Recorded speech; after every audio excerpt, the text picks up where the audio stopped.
สวัสดีครับผมมื้อนี้พ่อๆกับบ่าวสมัยเนาะบ่าวสมัยมีแขกรับเชิญมามื้อนี้ก็คือไอ้ยอดนี่เนาะสบายดี สวัสดีครับ FC บ่าวสมัยเบิร์ดสุภูสุคนเนาะมื้อนี้พี่น้องบ่าวยอดจะพาบ่าวสมัยเนาะมาเบิ่งความ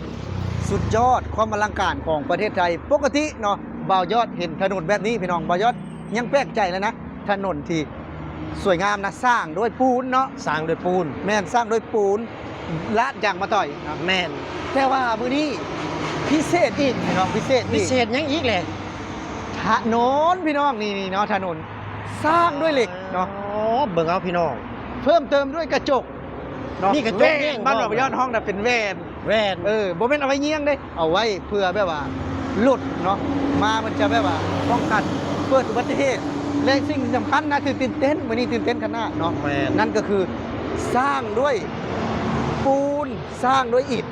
ก็ว่าสวยงามแล้ว แต่ประเทศไทยล้ำหน้าล้ำสมัยพี่น้องสร้าง สร้า ด้ว ง ย เอาเหล็กมาสร้างถนน เอาเหล็กมาสร้างถนนบ่าวสมัย แถมติดกระจกน้ำพร้อม เมนบ่าวสมัยมาเบิ่งเนาะบ่าวยอดจะพาไป ไปพี่น้องมาเบิ่งน้ำกันว่าบ่าวยอดเว้าตัวหรือว่าเว้าอีหลีเนาะพี่น้องเนาะเบิ่ง บ่ได้เว้าตัวพี่น้องเบิ่ง เบิ่ง บ่แม่น เอานี่พี่น้อง บ่ได้ยาวพุ่นเด้พี่น้องเด้เนาะนี่คือถ้าหากว่าบ่แม่นประเทศไทยนะ อันนี้บ่อ้ายแม่นบ่นี่ แม่นสร้างด้วยเหล็กอ่ะเบิ่งน่ะมีบ่ปูนเอามีบ่ บ่มีปูนเนาะพี่น้องเนาะ สร้างด้วยเหล็กเสริมด้วยกระจกเนาะนี่คือประเทศไทย พร้อมนี่ฟ้า เขาจะเน้นสร้างนะบ่าวสมัยนะเน้นสร้างเน้นพัฒนานี่คือประเทศไทย แม่นเพิ่นเน้นสร้างเพิ่นเน้นพัฒนาประเทศของเพิ่น แม่น ย้อนว่าอยากให้มีถนนดี แม่นเสาไฟนี่เอาหลังจากที่เบิ่งถนนแล้วเนาะเสาไฟก็บ่ได้คือบ้านเฮาเด้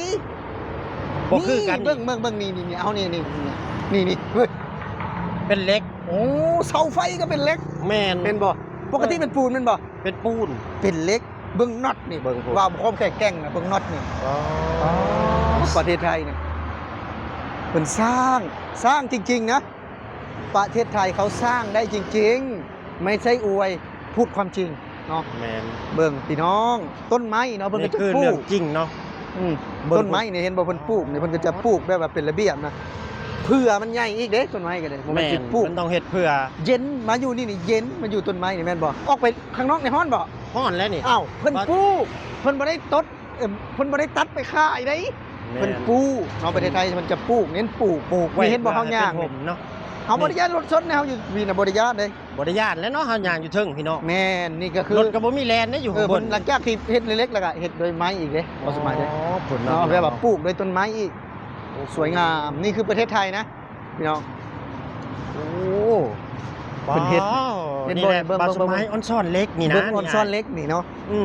เพิ่นเอาเงินเอาคำแต่ใช้อายมาสร้างเอาถ้าคือเอาเหล็กมาสร้างเป็นถนน โอ้เพิ่นเฮ็ดน่ะเมื่อยแล้วสร้างด้วยนี่นะแต่อยากให้แข็งแกร่งกว่าอีกนะนั่นก็คือเหล็กแล้วก็สร้างง่ายเด้ บ่ เหล็กมันก็จะน่าจะง่ายกว่าเพราะว่ามันออกมาจากโรงงานที่ว่าเป็นรูปแบบอยู่แล้ว นี่เนาะพี่น้องเนาะแล้วบาสมัยสิพาย่างลงมาเบิ่งเต็มๆเลยพี่น้อง ถ้าไปได้บ่บ่สมัย ฮะได้เยอะนี่ป๋อเบิ่งเอาเด้อพี่น้องเอ้ยนี่แหละความของอลังการเนาะของที่ว่าเพิ่นสร้างเอาเหล็กมาเฮ็ดถนนเนาะพี่น้องเนาะนี่เบิ่งเอาเด้อนี่ป๋อติโทอันนี้คือบาสมัยอยู่ข้างล่างเลยเด้อพี่น้องเอ้ยนี่อลังการอีหลีพี่น้องเอ้ยเบิ่งเอานี่คุณน่ะป๋อครั้งแรกในชีวิตที่ได้ว่าลงมายืนอยู่ข้างล่างนี่ได้เห็นเนาะได้เห็นได้ชมน้ำกันพี่น้อง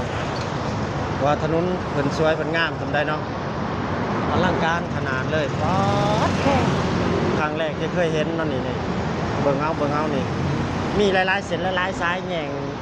แยกหันแยกนี่เนาะพี่น้องเนาะบ่จักข้างบนข้างล่างเนาะเบิ่งถนนบ่โอ้ยเนาะนี่คือถนนประเทศไทยเนาะพี่น้องอลังการอีหลีอยากให้เพื่อนบ้านเพิ่นได้เห็นเนาะว่าความสวยความงามถนนบ้านเพิ่นเป็นจังไดเนาะนี่เบิ่งเอานี่ว่าบ่าวสมัยอวยบ่ได้อวยเด้อนี่เด้อพี่น้องเว้าเรื่องจริงเด้อนี่เบิ่งเอาพุ่น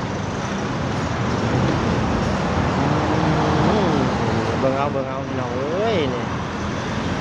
สุดยอดอลังการอีหลีรถกระลายเนาะพี่น้องเนาะ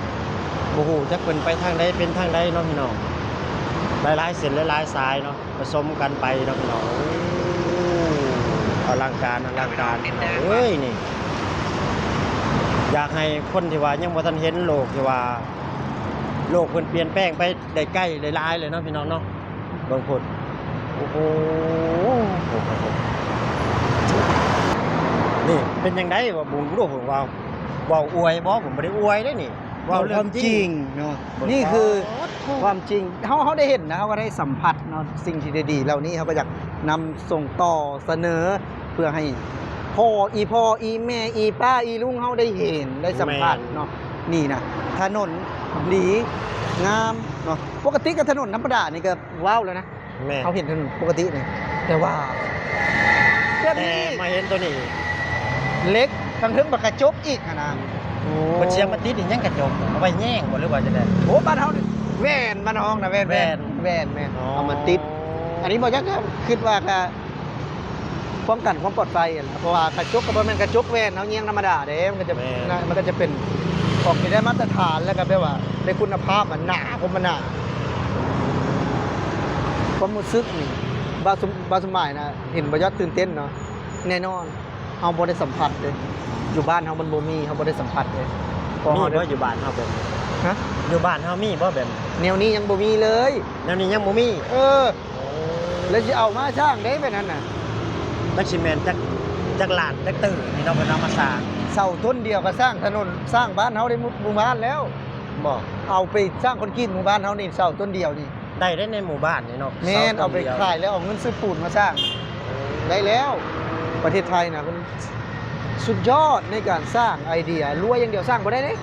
สลาดพร้อม ต้องสลานน้ำพร้อม แม่นรวยสิสร้างได้บ่สิเอาไปสร้างหยังรวยอ่ะรวยละโง่บ่ได้เด้รวยต้องสลาดพร้อม ต้องมีสมองน้ำพร้อม แม เนาะ นสมองเฮ็ดไว้หยังเอามีไว้หยังมีไว้คิดบ่แม่นไว้คิดไว้แต๊บๆอย่างเดียวบ่ได้สมองนะ ต้องคิดไว้ เขาสมองนี่เขามีไว้คิดไว้เพื่ออยากสร้าง แม่น อยากพัฒนา บ่แม่นคิดไว้แล้วโอ๊ยสเต็ปไปสาวน้อยมันได้ เอาเนาะคลิปนี้ก็บ่สมหมายก็สิได้ขอมุกขอบใจไอ้ยอดเพิ่นหลายๆเนาะที่ว่าเพิ่นมามื้อนี้เพิ่นก็ได้มาเป็นแขกรับเชิญให้บ่สมหมายเนาะอ้าวขอบคุณหลายๆอ้าย ขอบคุณครับ คลิปนี้บ่สมหมายก็ได้จบคลิปไปเพียงส่ำนี้เนาะพี่น้องเนาะขอกล่าวคำว่าสวัสดีและสบายดีครับผม